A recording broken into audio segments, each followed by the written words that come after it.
All right. Hi, everyone. I'm Joe Grout.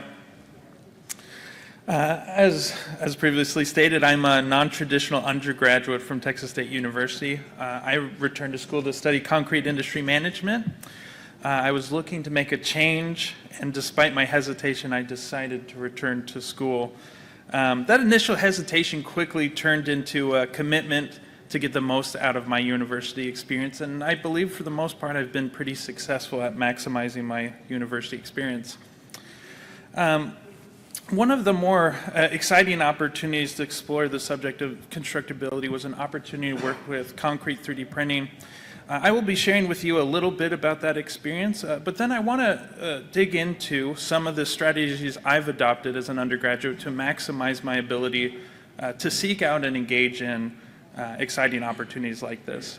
I see many undergraduates struggling to keep up with all the opportunities college provides for them, and I believe these strategies can help with that.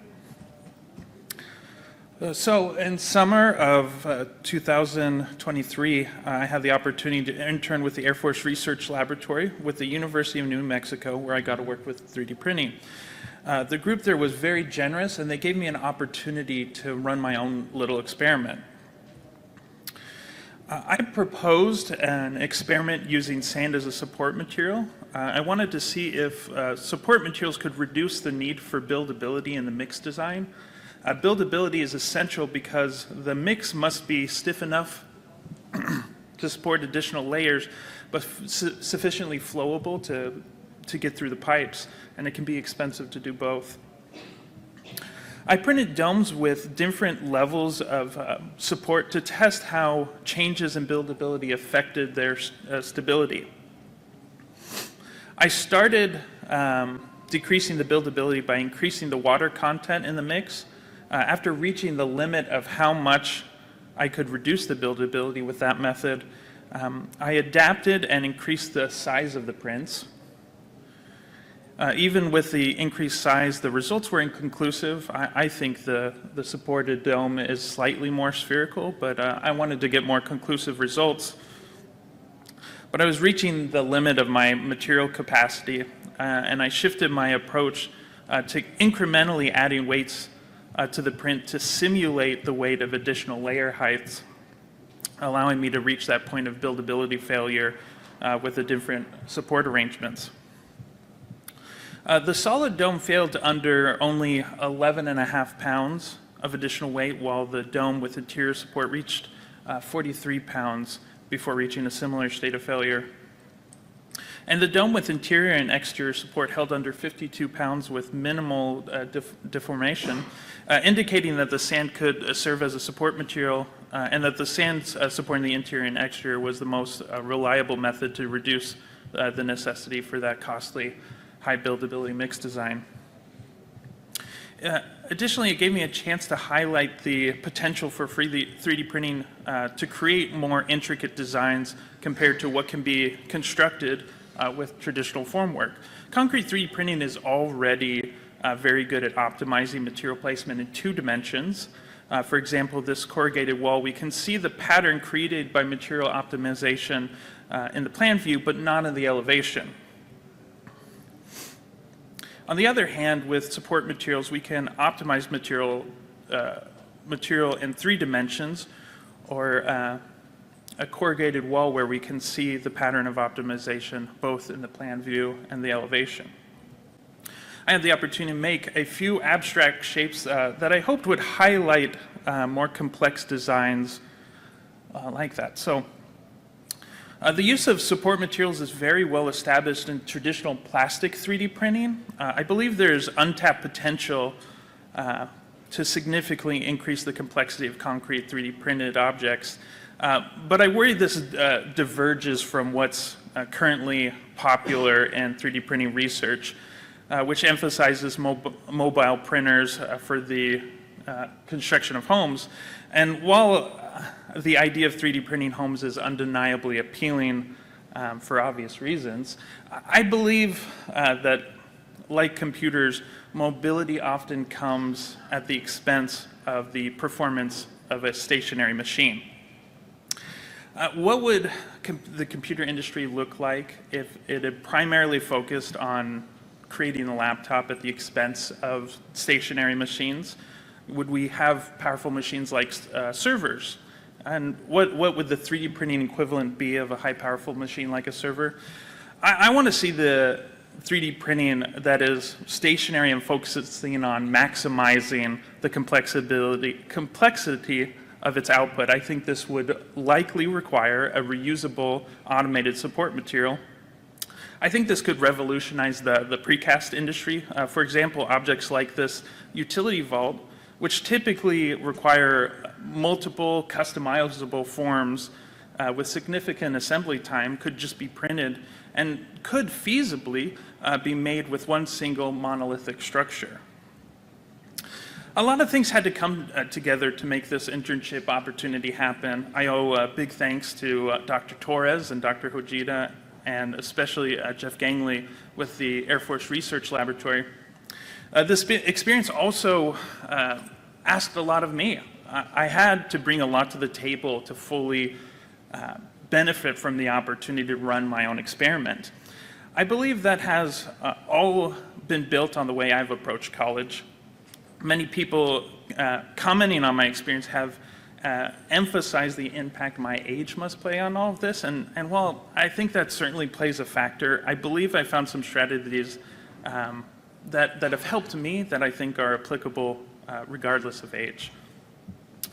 So I hope you will bear with me. My first point I think might sound a little bit controversial, but I think college students as a whole are far, far too concerned about grades. And let me be very clear about that. I'm not saying grades aren't important or they should be ignored or anything like that. I think they're absolutely important. But I think there's a better way to contextualize the role that they should play in a college experience.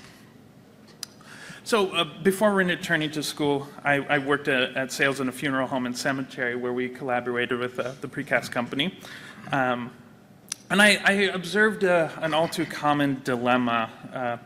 Our sales team had significant responsibilities to contribute to the daily operations of the funeral home, but those responsibilities meant we had less time and energy to focus directly on sales, creating a conflict in our responsibilities. I think, unfortunately, contradictory demands like this are all too common in the workplace. But I think once you've had a chance to grapple with these enough, you start to find ways to navigate them and approach them in a different way. I think students absolutely face a very similar dilemma. While doing well in class is important, it's equally crucial to seize unique opportunities outside of the classroom. I think grades should be viewed as a prerequisite for these deeper experiences. Good grades keep the lights on. They mean that we can stay in school. But the true value of education lies in these opportunities outside of class. Hands-on projects, collaboration, it's the opportunities that start applying what we're learning. For many undergraduates, pursuing these additional opportunities sounds like a radical increase in their workload. I think there are better ways to approach this dilemma. The fixation on grades is a limiting mindset. Students often treat instructors like puzzles to solve. How do they grade? What assignments are weighted the highest? Are there specific places they pull test questions from, so I just have to memorize those answers? Is there extra credit? I think for most students, getting a good grade becomes about gaming the system. It becomes about point acquisition, and it stops being about true learning.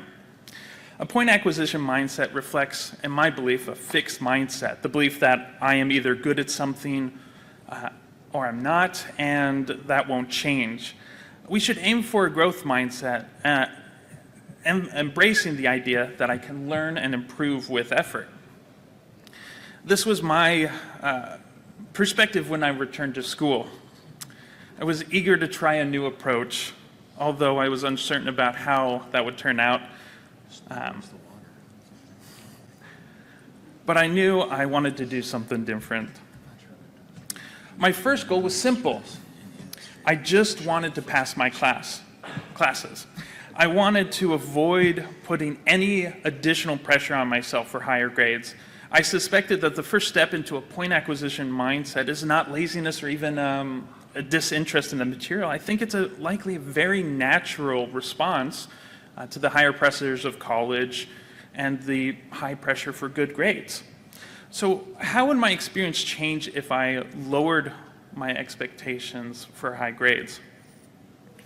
This changed how I engage with classes. I realized that minimizing my time outside of the class meant I was really striving to minimize my study time. This led me to a theory. Could I pay attention and be present in class in a way that would minimize my need for additional studies? And I think you absolutely can. A common observation I see in college is a reluctance to ask questions. I believe this fear stems from grade school, where asking questions can sometimes be mocked. However, I think by the time students, certainly once they get to their core curriculum, those people aren't there. You know, most people at that point are pretty well invested in their studies. So the reason for such fear are largely no longer relevant, especially since I think the university instructors go to great length to make safe spaces for asking questions. So I decided that if no one else was going to ask questions, I was happy to take lead on that. And I was going to do everything in my power to make sure that class doesn't proceed until I get it. Do you want to know how much pushback I've gotten on that approach? Exactly 0. Every single class I've had has been more than happy to accommodate. Now, I can imagine there might come an instance where an instructor asks you to step aside to have a conversation outside of class, which I think is fantastic. Building relationships with instructors is invaluable. They can help you internalize what you learn, but also, once they recognize your dedication and strengths, they can offer countless opportunities outside of the classroom that align with your skills and interests. I set a goal to meet with every professor I had. This may not seem exciting, but of all of the strategies I've pursued, this one has had the highest return for the least amount of effort. Another important strategy was minimizing distractions. This is another one that can sound pretty straightforward, but let's discuss the cost of distractions.